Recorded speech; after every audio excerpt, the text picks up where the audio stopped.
This is a video to document my workflow of getting an animation in Blender and getting it into Unreal Engine so that it will work with the RPM avatar rig and will work inside of Mimo.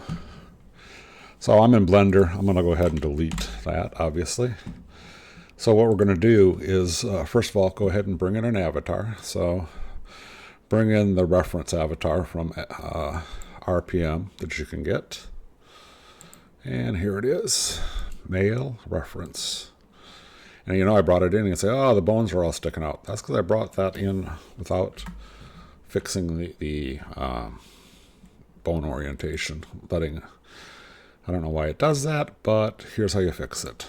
You go down here under armature and you set the armature to automatic bone orientation and select it again and import it, and the bones are right. And so we'll look at it.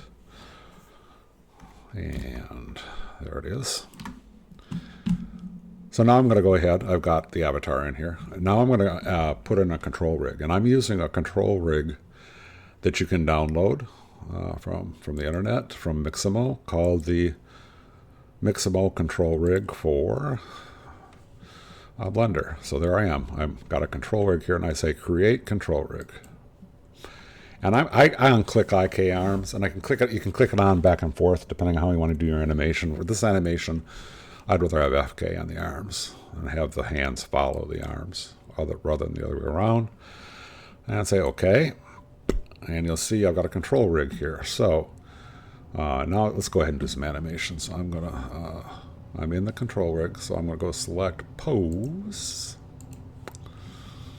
So now I'm in the pose mode. And I think what I need to do now is just to make an animation. Okay, yeah. First of all, turn on the automatic keyframing. And I'm going to grab this. I'm in the control rig now, so I can move it all over the place, right? That's what's cool about a control rig versus trying to animate bones individually. I'm going to move him a little bit to the left, and that'll be my first frame. I'll move out here to 20 and move him to the right. So he's going to do a little sway. And then I'm going to say turn off the automatic keyframes. I'm going to go to that first keyframe I did, copy it, go over to 40 and paste it, then set the time frame to 39. So hey, this is your typical loop kind of stuff you do for looping inside of animations. And there we go. We got them going back and forth and back and forth. All right. So now I've got an animation. Now I need to get it over to into Unreal Engine. And this is the tougher part. So I'm going to go, first of all, I've got an animation. So I'm going to first get it over in the non-linear animation, the NLA editor, and click it. And I'm going to push it down. Now it's in the editor. I'm going to change it from 40. So for some reason it doesn't keep that, but to 39. And now we've got an animation on the control rig in an action strip. So I'm going to go select it. And this is pretty cool. I'm going to be in pose mode and make sure that I've got all the bones selected. So let's go in here. I'm in pose mode. Click on a bone, say all. All the bones are selected now. And now I'm going to go into pose, animation, bake the animation, and it'll bake it and say 1 through 39. And I do this. I just say visual keying because I want it to basically copy what's seen going on inside of the viewport here. And I click it, and I get a new animation, and you'll see what it does here. You can see, maybe you can't see it, but every frame gets generated. So there's 40 frames to it, and it's on the all those rotation and transformation constraints are now applied to the bone level. rather than the control rig. And I push this down as well. So now I've got that called, and it's called action. Click this one, and what I do is I delete this, the original one that was in here. And then if I do this, we'll see it move back and forth, but it's not the control rig that's controlling that right now. It's the actual bones with the transformations and rotations on it that are doing it. So that's a key to the whole thing. That had me stumped for a long time.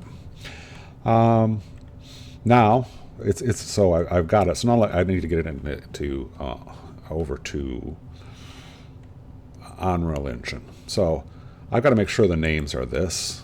So if we look at it, this can be called anything, but this needs to be called, this top one needs to be called root.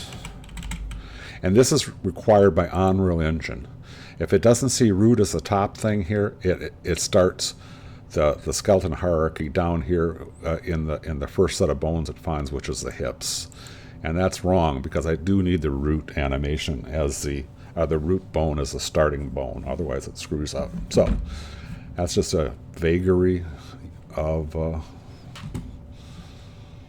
Unreal Engine. And I call that root, and then I also make sure that this is named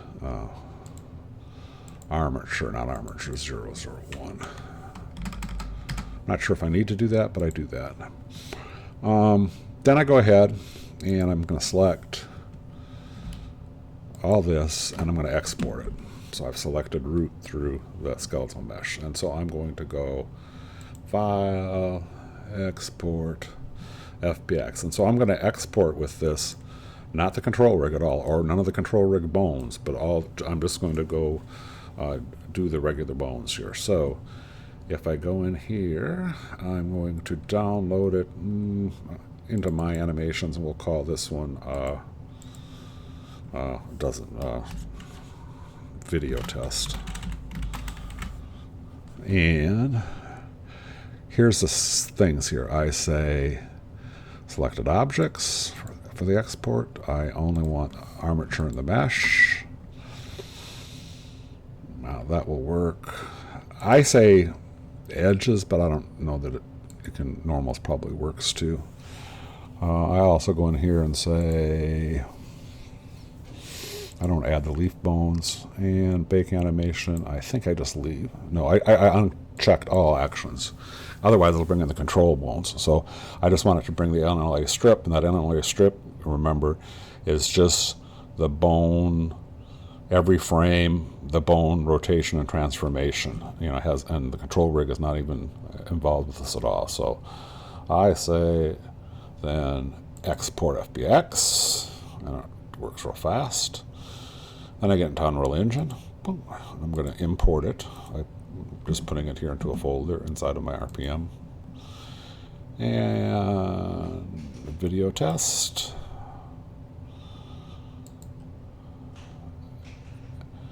And this is just a normal, what it brings up. I don't change anything. So I say import. And now if I go, the first thing I do, I'll go ahead and click the skeleton to see it. And you see the skeleton, I'll point out a couple things here. First thing you want to do is, out of the box, it suggests the mesh I should use, which is the mesh I just imported. But it doesn't automatically apply it. So I'll say apply to asset. So now it's going to show that when it runs the animations on this mesh. Also notice here on the left-hand side, the top bone is a root bone. In the RPM avatar, this root bone is named armature. So I can't use this on the RPM skeleton. So in order to do that, you have to do the only way, you can't just rename it. I wish you could, but you can't. So I'm going to save that. So it's got I've applied that mesh, and then I'll do a save all here just to make sure they're all saved. Now you go ahead, in order to get the name of the top bone armature from root, I have to basically send it through retargeting. And so I right click on the animation, say retarget, and I've set up a retarget default, basically just copying everything from bone to bone. The only difference is it copies root to armature, and then just everything else, it's just the same bone names. And I say duplicate it, and you'll see it show up here. On select show only compatible skeletons. Select RPM Mixamo skeleton, and then you just say retarget, and it creates a new animation. And if I go look at this animation, open it up, there it is, the same one we've seen before, but it's on the skeleton that's got an armature on top of it, so it's on the RPM skeleton. So right now, it's just like any of the other ones that I brought in from Mixamo. So that's how you do a custom animation inside of using Blender and getting it into Unreal Engine on the RPM Mixamo skeleton rig. So that's it.